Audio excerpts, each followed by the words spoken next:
Voilà, on est de retour avec le F15 de FMS. Alors, avec cette jolie boîte bien grande, qu'est-ce qui est marqué dessus? Donc, Powerful, qui veut dire puissant. C'est deux moteurs de 64 mm. Stable, ça veut dire qu'il est assez facilement volable et rigide. Le matériau est censé être résistant. PNP, ça veut dire plug and play. C'est censé être juste à brancher et après, on n'a plus qu'à voler. Voilà, donc c'est le moment du unboxing, hein, le débellement. Qu'est-ce qu'on va retrouver dedans comme d'habitude? Le cône, ici les parties, les flaps arrière de l'appareil. Qu'est-ce qu'on a dedans? Bah tiens, les trains d'atterrissage, oui, très important pour atterrir, même si vous n'êtes pas obligé de les mettre. Moi je les mettrai parce que c'est quand même plus sympa pour atterrir et plus pratique surtout. Qu'est-ce qu'on va retrouver? Les ailes, il y en a deux. Tiens, c'est étonnant. Les missiles, bon alors là, moi je les mettrai pas, franchement, voilà. C'est joli, mais ça sert pas à rien, mais bon, pour avoir des vols dynamiques et sportifs, voilà quoi. Ici, qu'est-ce qu'on a? On a le fuselage, c'est pas beau quand c'est tout neuf, comme ça sort du carton. Oh là là là là, là c'est magnifique. C'est magnifique, c'est beau. La notice explicative qui nous dit quoi? Qui nous dit qu'il y a des parties à visser et des parties à coller. Donc j'espère que vous avez de la colle, de la glu si possible. Hein. La U-stick, ça marchera pas. Voilà, c'est quand même pas mal fait ce petit fascicule, je trouve. Tout est clair, c'est en anglais par contre, hein, voilà, c'est pas dans la langue de Molière, mais c'est toujours comme ça avec les avions RC. Il nous indique aussi les branchements par rapport à la télécommande et le récepteur dans l'appareil. Donc c'est assez bien fichu, prenez le temps de le regarder, ne le jetez pas à la poubelle. Même si vous êtes expérimenté, là vous voyez qu'on peut encore adapter tout ce qui est... J'ai oublié le nom, j'ai oublié le nom. C'est ce qui permet de paramétrer encore plus les commandes de vol. Voilà, bon, eh ben, on a déballé tout ça, go le montage. Tout d'abord, bon ben voilà, cette barre stabilisatrice, je trouve ça vraiment sympa. On l'insère au milieu du fuselage comme ça et ça supporte les ailes des deux côtés. Ça apporte encore plus de résistance. Ah oui, oui, oui, le trou. Hein, bah toujours, hein, papa dans maman, vous connaissez comment ça marche. Hein, ou maman dans papa. Pas de sexisme. Hashtag MeToo, balance ton porc. Donc on met les ailes et puis on les vissera après, bien entendu. Donc c'est important que la barre, elle soit à peu près, vous voyez, au milieu, que le fuselage soit au milieu. Et après on met les ailes, on raccorde, vous voyez, le marron sur le marron, le jaune sur le jaune, etc. etc. Ça c'est pour pouvoir bouger les commandes de vol, voilà. Donc on les raccorde, on fait ce qu'il faut. Bien entendu, c'est un montage, hein. Je suis allé bien plus lentement que ça, mais vous comprendrez que je ne vais pas tout montrer en entier. Voilà. Donc une fois que les ailes sont bien fixées, là il n'y a pas de colle hein, sur les ailes, on les met dans les embouts, et voilà, c'est parti, on se met à les visser. Le mal ou le bien, j'ai peur le chemin.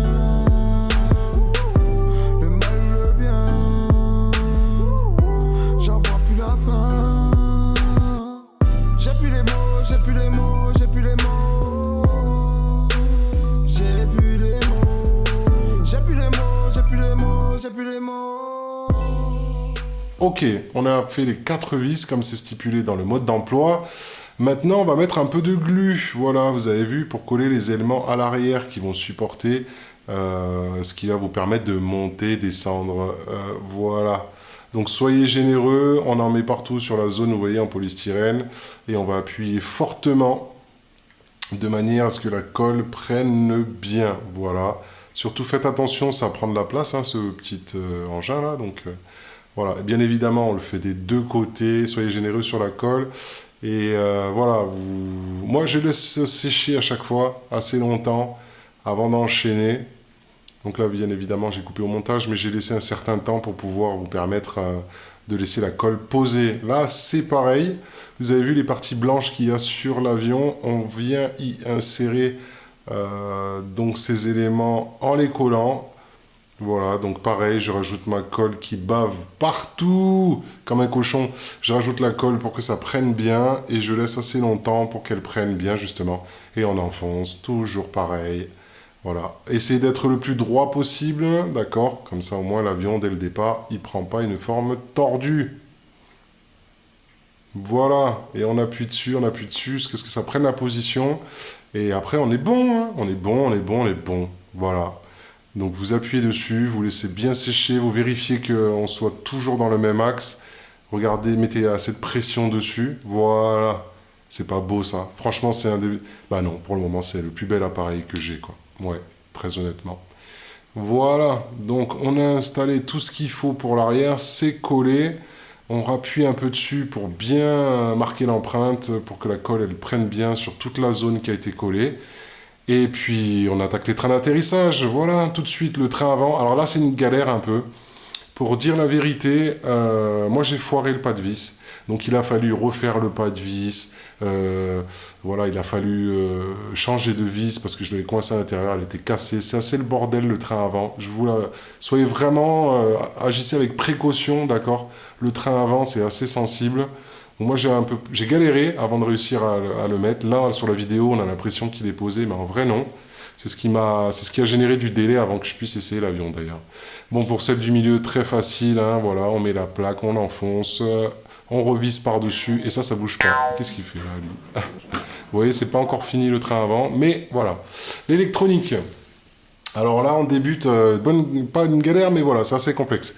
Déjà, la télécommande, la FlashSky, celle-là, j'ai mis le lien dans le descriptif de la vidéo. J'ai trouvé une vidéo sur YouTube en français d'un type qui vous explique comment la paramétrer. Très honnêtement, moi je le fais pas parce que ça sert à rien, cette vidéo elle est juste parfaite. D'ailleurs, c'est elle qui m'a permis de paramétrer ma télécommande et il n'y a vraiment pas de souci. Avec cette télécommande, par contre, on nous livre un récepteur qui est censé être relié aux pièces électroniques de l'appareil. Vous voyez? Mais là, comme vous pouvez le constater, on n'a pas de papa, on n'a que des mamans. Donc ce qui sort de l'avion et ce qui sort des fils de la télécommande ne peuvent pas coïncider. Il faut donc changer le récepteur. Tadam! Magie, après un petit tour sur Banggood sans les nommer. D'ailleurs, je mettrai le lien pour choper le récepteur dans la vidéo. Enfin, il y est d'ailleurs. Voilà. Donc, comment ça marche? En fait, sur les câbles qui sortent de l'avion, vous avez des channels, d'accord? Des chaînes, d'accord? Vous savez que c'est un avion qui va nécessiter entre 4 et 6 chaînes disponibles. Là, sur ces récepteurs, il y en a 6, c'est très facile. Donc, sur les câbles qui sortent de l'avion, vous avez des numéros, et ces numéros, on les relie au récepteur. On les branche pour pouvoir contrôler les volets, la puissance du moteur, etc., etc. D'accord? C'est très facile, vous verrez dans la vidéo de la télécommande. La télécommande, la mienne, elle est déjà paramétrée. J'ai changé le nom de ce paramétrage précis. Et là, c'est le F15. Et la valeur qui est indiquée ici, c'est la valeur de la puissance des piles qui est à l'intérieur de la télécommande. Parce que grâce à ces télécommandes, on peut avoir un retour sur la puissance des piles, la puissance de la batterie à l'intérieur de l'avion. Et ça peut être très pratique, par exemple, quand l'avion il arrive en fin de batterie, qu'il est loin, eh bien, ça vous déclenche des alarmes. Et vous pouvez comme ça faire revenir l'avion. Et même si vous perdez le contrôle de l'avion, vous avez la possibilité d'enclencher ce qu'on appelle une alerte qui va par exemple couper les gaz et rendre l'appareil, on va dire, plus safe quand vous n'avez plus de batterie et il se posera tout seul. Donc pour tester le paramétrage que j'ai réalisé, bim, on va brancher la batterie. Je ferai un retour juste après, à la fin, sur la batterie que j'ai mise pour cet avion. Et on voit sur le récepteur, parce que c'est bien branché, le récepteur s'allume en rouge. Et ça veut dire, bien entendu, que tout est parfaitement set-up et qu'on peut commencer à utiliser les commandes de l'appareil. C'est-à-dire qu'on va pouvoir, vous voyez, c'est marqué la Channel 4, Channel 4, on le branche sur le récepteur à l'emplacement Channel 4, Channel 4, etc. C'est très très simple. Et franchement, c'est super bien expliqué et dans le mode d'emploi et dans la vidéo explicative de la télécommande qui se trouve dans la description de la vidéo. Donc sur cette télécommande, qu'est-ce qu'on voit apparaître? La puissance des piles de la télécommande elle-même, la puissance de la batterie que vous avez reliée à l'appareil. Donc il y a des capteurs qui vous permettent de savoir où en est le niveau de batterie de votre batterie à l'intérieur de l'avion. Et surtout, on a comment dire, le signal radar, voilà, de la télécommande, savoir si on est plutôt à 10, ça veut dire qu'on maîtrise bien l'appareil, et à 0, qu'on s'en éloigne, voilà. Donc la batterie est raccordée, on peut commencer à tester les commandes de vol, voilà, vous voyez, ça réagit, on est plutôt pas mal, tout fonctionne, voilà, donc très très bien. Donc a priori, j'ai bien réussi à le setup. C'est dommage, j'ai coupé le son de la vidéo originelle, je pense. Vous entendrez pas le moteur. Mais sachez que voilà, c'est un beau petit bébé qui marche bien. Donc deux moteurs avec 64 mm de 11 pales. Donc qui envoie suffisamment de puissance pour bien faire voler ce F15 de FMS qu'il me tarde d'essayer. Vous pouvez pas vous imaginer, ça fait combien de temps qu'il reste chez moi. Il a fallu que je change le récepteur, il a fallu que je répare le train avant, il a fallu que, etc., etc. C'était bien relou, bien long, avec les délais de livraison que vous pouvez imaginer. Et aujourd'hui, on y est. Aujourd'hui, on y est. Tout est installé, tout est, voilà, tout est setup, tout est branché, il est bien beau. C'est le F15 de FMS aujourd'hui en review sur FRRC. Et c'est le plus gros des avions de ma collection. Donc j'espère qu'on pourra le faire voler sans trop de problèmes ou de dégâts. Voilà. Même si vous voyez là, cet avant prononcé, ça me fait peur en cas de chute vertigineuse du ciel vers le sol. Voilà. Donc la batterie, il en reste un peu. Les commandes de vol fonctionnent. Franchement, c'est le camouflage, il est trop beau. Alors après, est-ce qu'on le verra bien dans le ciel? Ça, j'en sais rien. Parce qu'il a vraiment la couleur du ciel, c'est assez flippant. Mais on essaiera ça très bientôt. Voilà, il est pas beau cet avion. Voilà. Vous êtes sur FRRC, c'est Eugène Belard 2.0. Allez, on découvre vite fait le chargeur que j'ai trouvé et la batterie. La batterie ici, donc on est sur une batterie 4S comme vous pouvez le constater. 4S, d'accord, donc ce qui est censé apporter un peu plus de puissance à cet appareil, qui fonctionne aussi apparemment en 3S, ou alors c'est peut-être la version 1, mais j'en ai vu avec des 3S installés à l'intérieur. Et ce chargeur, pareil, dont vous trouverez le lien dans le descriptif de la vidéo, d'accord, 4S, 14,8 volts, et je crois que c'est 2500 mAh pour 50C, voilà. La batterie est assez grosse. Entre nous, il faudrait, et moi c'est ce que j'ai fait, vous comprendrez plus tard dans cette vidéo, j'ai creusé un peu l'intérieur de l'avion pour lui permettre d'avoir une batterie bien installée, avec les câbles qui passent bien, parce que c'est assez étroit, le fuselage est assez étroit. Donc faut pas hésiter en fait à enlever la batterie dans un premier temps et à gratter le fond avec un couteau ou quelque chose pour récupérer de la place pour installer cette batterie qui est assez grosse par rapport à cet appareil. Surtout, ne faites pas comme moi, je vais être totalement honnête, d'accord. J'ai fait un premier vol suite à cette vidéo qui s'est très mal passée. La batterie n'était pas située au centre de gravité de l'appareil, mais pas du tout.